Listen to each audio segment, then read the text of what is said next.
Ce sont des grosses compagnies qui gèrent à la fois des réalisateurs, des scénaristes, des acteurs et qui font les projets, qui créent des projets de A à Z et tout. Et c'est UTA, en association avec l'entreprise 4IM qui a produit le film, qui a géré donc Fixation. Et ils voulaient pour la première européenne un gros festival à art, c'est-à-dire Rotterdam, Berlin, des choses comme ça et tout. Et c'était difficile de leur vendre un festival de cinéma de genre, même si on est à Paris, c'était pas facile. Mais le producteur Max Toplin a vraiment cru en nous, on a beaucoup échangé, et il a réussi à faire en sorte que le film soit présent ce soir, et on est très content de le montrer.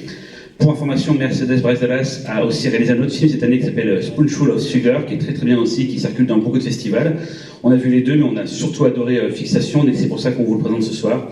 Et je vous demande d'applaudir très fort donc Mercedes Bryce-Dallas, Max Toplin et tous les autres producteurs du film. Venez sur scène.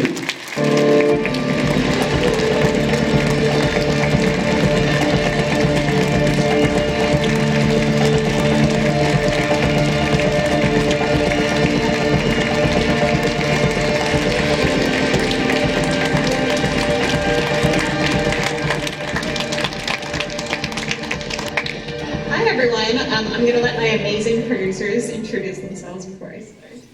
Bonjour tout le monde, d'abord je vais laisser mes incroyables producteurs se présenter.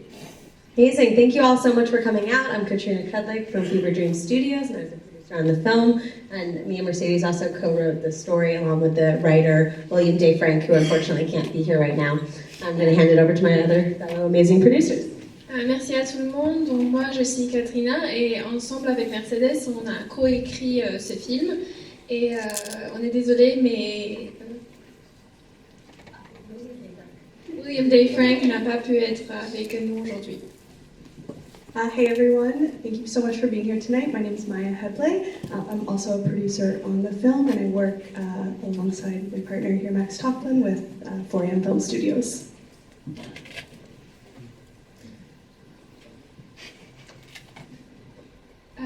Bonjour à tout le monde, moi c'est Maya et je travaille donc avec Max ici et je fais partie de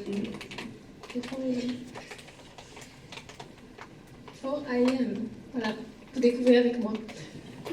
Yes, 4 a.m., middle of the night, some real crazy stories we like to tell. Hey, you guys, Max Toplin, also producer on Fixation. Really excited for you to see it. We miss our other producer, Jordan Hayes, who's in Canada. But this is going to be a great showing, so thank you guys. Moi, c'est Max Toplin et je suis donc aussi producteur. Il y a un autre qui n'a pas pu nous joindre aujourd'hui. Jordan Hayes. And hi guys, my name is Mercedes Bryce Morgan and I'm the director of Fixation. Donc bonjour à tous encore, moi c'est Mercedes Bryce Morgan et je suis la réalisatrice du film. We premiered at Toronto International Film Festival, but this is our European premiere and I'm so excited for us to be here. I grew up loving French cinema my whole life. You don't see as much surrealism in American films, so very excited for this audience. Moi je suis très contente d'être ici.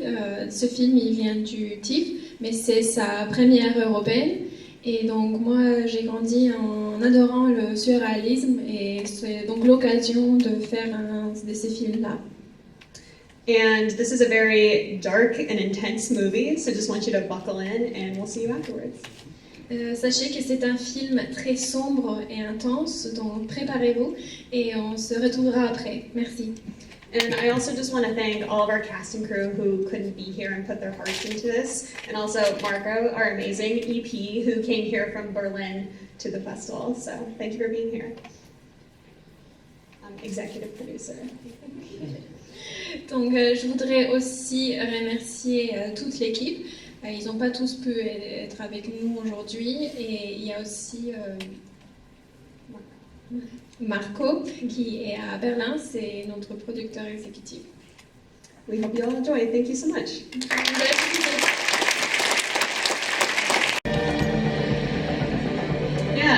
Thank you all so much for being here and watching the movie, and I'd really just love to hear the questions from you and what comes up and what everyone would like to hear about. Merci beaucoup d'être venu aujourd'hui, d'avoir regardé le film. Et avant tout, je voudrais me concentrer sur vous, vos questions que vous avez pour moi. Alors allez-y. Donc il y a un micro qui circule au premier étage. Vous levez votre main pour qu'on puisse avoir votre question. Et moi pareil, je suis en bas pour si jamais vous avez des questions. N'hésitez pas. Est-ce qu'il y a une question en haut? Moi, j'ai peut-être une question pour démarrer. Mercedes, je vais la faire en français la question. Oui, ask the question in French. Le film est rempli de décors assez dingues et ils sont articulés ensemble de façon assez... on n'arrive pas à comprendre comment tout est relié. Comment a été le tournage du film? Comment s'est passé tous ces décors? Comment vous avez pu articuler tout ça ensemble?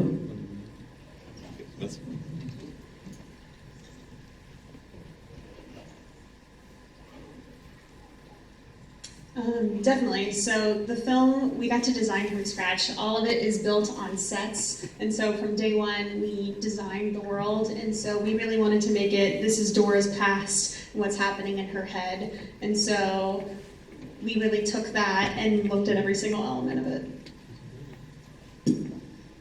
Alors effectivement, les décors, on a tout construit à partir de rien.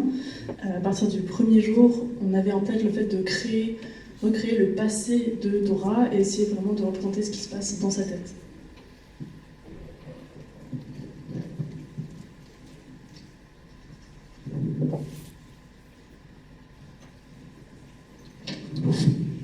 Comment s'est passée la rencontre avec Madison? Comment vous avez eu pensé à elle? Comment ça s'est passé pour travailler avec elle? Elle a déjà une longue carrière, elle est incroyable dans le film, donc comment ça s'est passé avec Madison justement?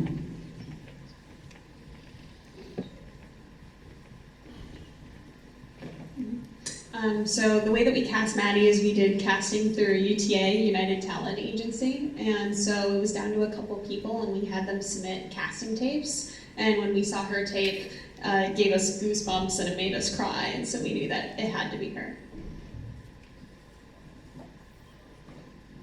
Alors pour recruter, pour trouver Madison, on est passé par l'agence de casting United Talent Agency.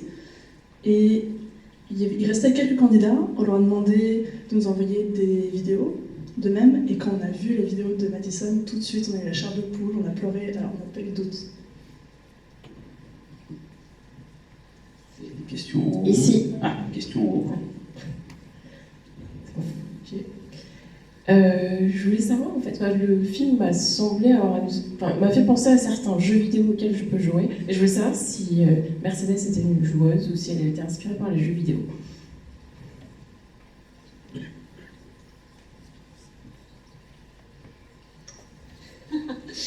Amazing. I love that question. I do really love video games, and I've actually done a lot of interactive cinema, which makes you go from place to place. And so, yes, I did play games like Myst growing up, where you have to find where you are and how to get out of there. Myst. J'adore cette question, merci beaucoup. Effectivement, j'adore les jeux vidéo et j'ai déjà réalisé du cinéma interactif moi-même. Et en grandissant, je jouais des jeux comme Myst, donc effectivement. Une question en bas, est-ce qu'il y a une question en haut? Ah, question en haut là-haut. Bonsoir, merci beaucoup pour ce film. Nous avons pas mal d'œuvres où nous avons eu beaucoup d'inspiration d'Alice au Pays des Merveilles. Et je voulais savoir comment vous avez utilisé ce matériel dans ce film, pourquoi vous avez fait ces choix-là.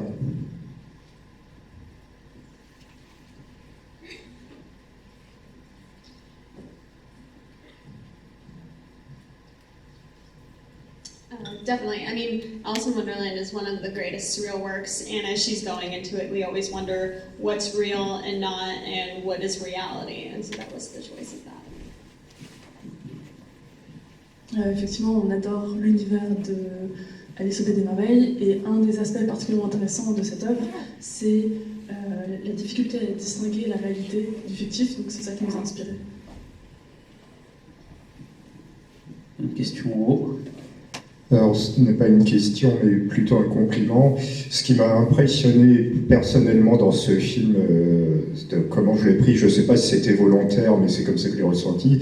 Justement, je rebondis sur ce que vous venez de dire, sur la différence entre réalité et pas réalité. c'est qu'on est totalement perdu et confus entre qui dit la vérité, qui ment, qui est en train de manipuler qui. On ne sait pas ce qui est vrai, ce qui est du fantasme, ce qui est du mensonge. Et jusqu'à la fin du film, on ne sait pas qui est honnête, qui est coupable, qui est innocent. Et c'est ça qui m'a impressionné. Et c'est très fort. C'est la première fois que je ressentais ça à ce point-là en regardant un film. Alors, je ne sais pas si c'était ce que vous avez voulu en concevant le scénario. Merci.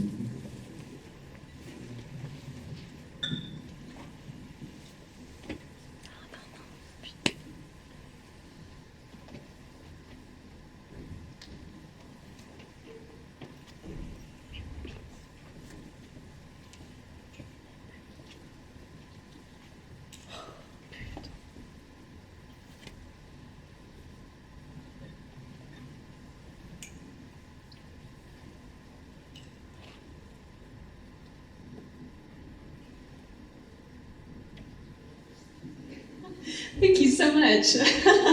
That's a great compliment, and that's exactly what we want people to take away from the movie is when are we able to trust ourselves or not, and putting people through that, so thank you. Merci beaucoup, je suis très touchée, merci pour ce compliment. Et c'est exactement ce qu'on recherchait à créer à travers ce film, justement. Mettre en question ce à quoi on peut faire confiance ou pas, est-ce qu'on peut s'écouter ou est-ce qu'il faut douter de sa propre perception. Une question en bas, je vais la prendre.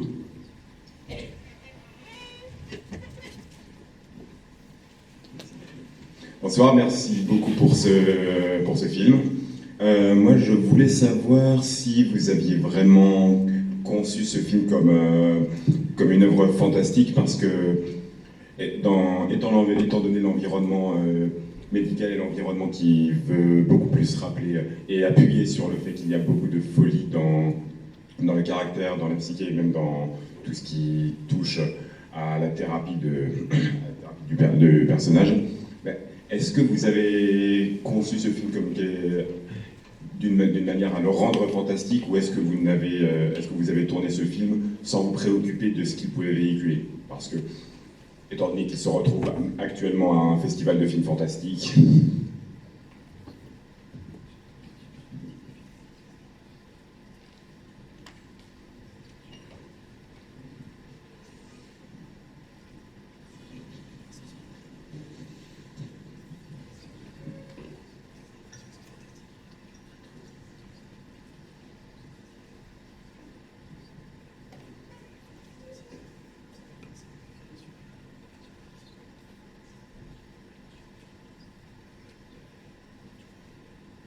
Definitely. We definitely thought of it as a fantastical movie because we're going to realms that aren't our own in reality. And even when we start out in the hospital in the beginning, it's not like a real hospital that we've ever seen before. And so that was definitely the intention. For myself, I'm not usually attracted to making movies that just take place in reality. I want to go beyond that. And so that's what's really exciting to me. Oui, c'est sûr qu'on a voulu réaliser un film fantastique qui sortait de l'univers de la réalité avant tout. Donc évidemment, l'hôpital n'est pas un vrai hôpital. Et moi, personnellement, je suis peu attirée par le fait de faire des films qui se passent dans un univers strictement réel. Une question en bas aussi ici.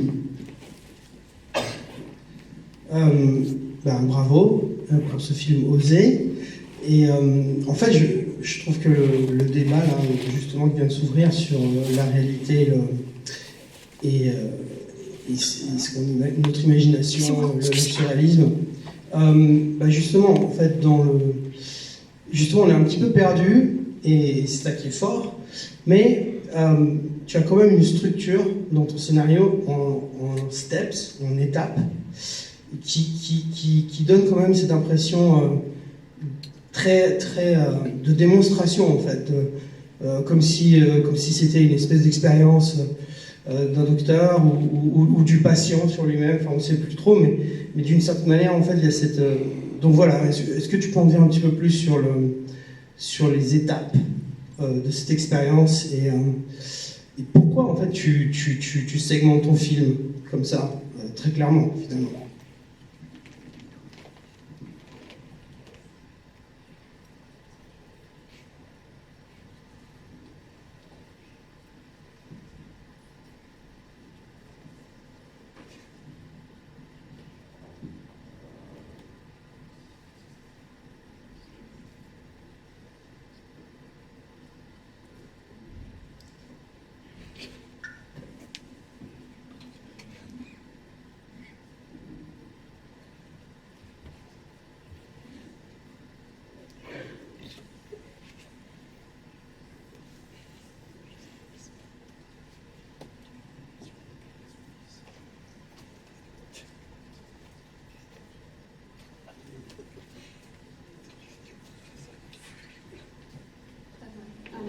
Great question, thank you. So yes, we have the steps that we're going through in the movie with our viewer, and we really wanted to make our viewer feel as uncomfortable as Dora is feeling the entire time, and put her through that process and see what we're going through at each point. And with that too, we open the movie up with the question of, would you save your body or your mind? And so that's really what we want people to think about and take away at the end as we go through the steps in this process. Merci beaucoup pour cette question, je trouve que c'est une très bonne question. Effectivement, la structure du film est basée sur des étapes, en partie parce qu'on a vraiment envie que vous vous sentiez comme Dora, aussi inconfortable que possible, et que vous ayez l'impression vous-même de subir une espèce de traitement. C'est pour ça notamment que le film s'ouvre avec la phrase « Est-ce que vous préfériez sauver votre esprit ou votre corps si vous aviez à choisir ?» Il y a une question par ici.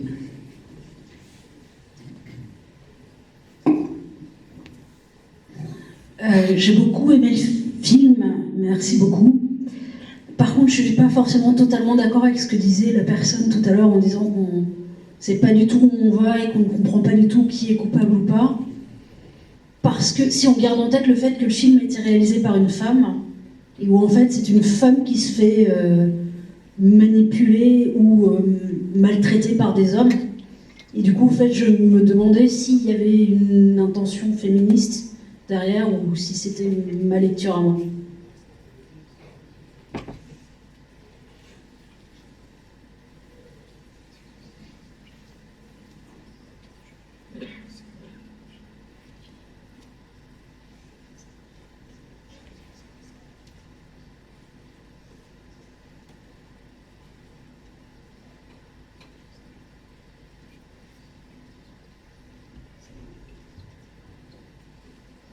Yeah, I mean, definitely. I don't think that we should question women, but what's really sad is that when women go through this, they are questioning themselves the entire time. And so the fact that we have their doubt, and a lot of people watching this are still questioning whether Dora is right or not, we put people through that, is the intention. So it's definitely that feminist message of going through that. Oui, c'est sûr. Il n'y a pas de doute sur cette intention. Et un des aspects qu'on voulait souligner, c'est la manière dont les femmes en viennent encore à se questionner quand elles subissent ce genre d'abus, tout du long de leur torture, et qu'il y a des gens en regardant le film qui vont quand même toujours se poser la question de si c'est finalement une bonne idée de faire subir ça à Dora. Question en haut. Question tout devant.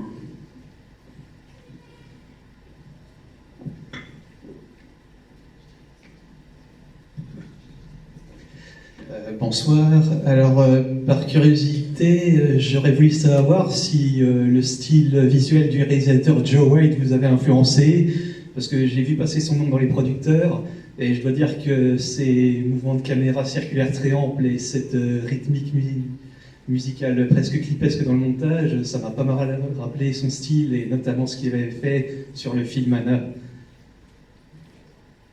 C'est quoi le nom du film, vous avez dit ?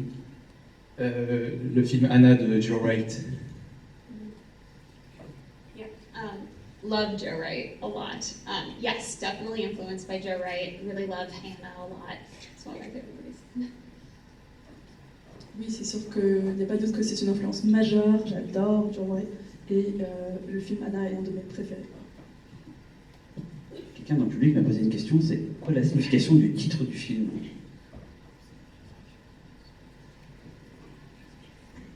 Yes, so the name fixation is basically how each different character is fixated on something. And so Dora is fixated on her past, Dr. Clark is fixated on Dora, Dr. Melanie is fixated on her OCD, and sort of seeing how each person deals with that in a different way. Alors le nom fixation, l'explication c'est parce que chaque personnage est fixé sur une chose en particulier. Donc pour Dora, c'est son passé, pour le Dr. Clark, c'est sur Dora, et par exemple pour le Dr. Melanie, ça va être sur ses troubles obsessionnels. J'ai aussi une question sur la musique qu'on entend dès le début et à la fin. Est-ce que c'est une création originale ? Est-ce que c'est un morceau existant ? Il est dingue ce morceau, il reste en tête.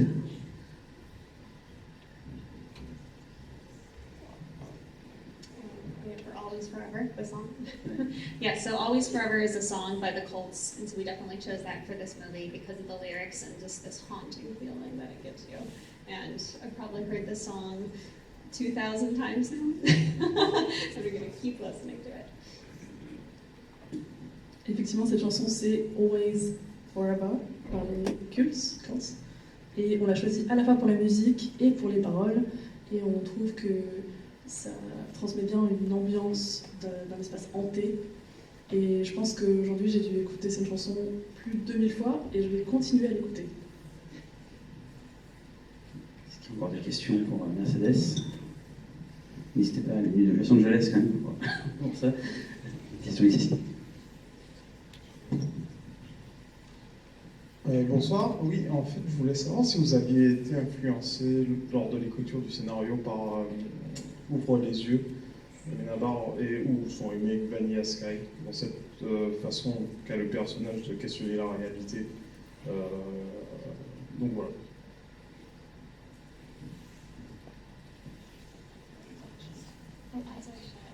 Oh, yes, definitely. Yeah, because through Eyes Wide Shut, you're always wondering what's real or not, and you're going through it with him. So, It's not Eyes Wide Shut, it's Open Your Eyes from Alejandro Amenabar. And the remake Vanilla Sky. no, I haven't seen that. No. Eyes Wide Shut, we can talk about Eyes Wide Shut, yes, yeah. You can talk again about Eyes Wide Shut if you want.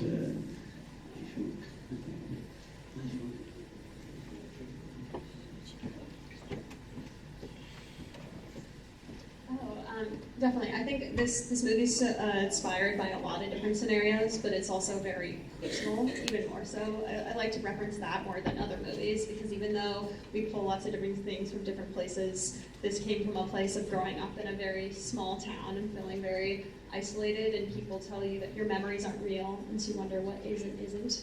And so it came from my experiences and a lot of experiences with other women, and so that's really what, there's lots of cinematic references we can make, but I think those are the most important ones. Je pense qu'on peut faire beaucoup de références, de comparaisons, d'inspirations cinématographiques, mais avant tout, les inspirations principales pour ce film ont été personnelles pour moi, du fait d'avoir grandi dans une petite ville, où on me répétait que mes souvenirs n'étaient pas vraiment réels, et pas seulement mon expérience, mais celle de nombreuses autres femmes.